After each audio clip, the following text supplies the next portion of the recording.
കഴിഞ്ഞ കുറച്ച് കൊല്ലമായിട്ട് ഇവോൾവ് ചെയ്ത് വന്ന എന്നാൽ പ്രൂവൺ ആയിട്ടുള്ള ഒരു സ്ട്രാറ്റജിയാണ് നമ്മുടെ കയ്യിലുള്ളത്. അതുകൊണ്ട് തന്നെ ധൈര്യമായിട്ട് എനിക്കിത് പറയുകയും ചെയ്യാം. ഇവിടെ വരുന്നൊരു കുട്ടി, ആ കുട്ടിയുടെ കുറേ ഇഷ്യൂസ് ഉണ്ടാവും. അവർക്ക് ചിലപ്പോൾ ഫണ്ടമെൻ്റൽസ് അറിയുന്നുണ്ടാവില്ല, ചിലപ്പോൾ നേരത്തെ പറഞ്ഞ വേറെ സ്ഥലത്ത് പഠിച്ചവരാവും, ആരും ആയിക്കൊള്ളട്ടെ. നമ്മൾ ഫോളോ ചെയ്യുന്ന സ്ട്രാറ്റജി സെയിമാണ്. നമ്മൾ ചെയ്യുന്നത് ഇവരുടെ ഫണ്ടമെൻ്റൽസ് ക്ലിയർ ആവുന്ന ക്ലാസ്സസ് കൊടുക്കുക. സോ ഫസ്റ്റ് തിങ് എന്താ, ഓരോ ടോപ്പിക്കുകളെയും അതിന് വേണ്ട ഇമ്പോർട്ടൻസ് കൊടുത്തിട്ടുള്ള ക്ലാസ്സുകൾ കൊടുക്കുക. ക്ലാസ് നിർബന്ധമാണ് ഒരാൾ പാസ്സാവുന്നതിൽ, ഇൻസ്റ്റിറ്റ്യൂട്ടിൽ നിങ്ങൾ വരുവാണെങ്കിൽ. ഓക്കെ.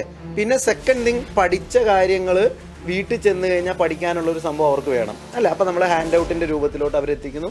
അതും പലരും ചെയ്യുന്നുണ്ടാവും അല്ല. ഈ പറഞ്ഞ ക്ലാസ് കൊടുക്കുന്ന കാര്യം, ഹാൻഡ് ഔട്ട് കൊടുക്കുന്ന കാര്യം ബാക്കിയുള്ളവർക്കും ചെയ്യാം. അടുത്ത കാര്യം, ഇവർ റിവൈസ് ചെയ്യണം അല്ലേ. റിവിഷനാണ് നമ്മളെ സംബന്ധിച്ചുള്ള ഏറ്റവും പാടുള്ള കാര്യം. അവിടെ നമ്മൾ ചെയ്യുന്നത് ഡെയിലി, വീക്ക്ലി, മന്ത്ലി ഇങ്ങനെ കണ്ടിന്യൂസ് ഹൈ ക്വാളിറ്റി ക്വസ്റ്റ്യൻസ് കൊടുത്തുകൊണ്ട് ഇവരെ റിവൈസ് ചെയ്യിപ്പിക്കുകയാണ്.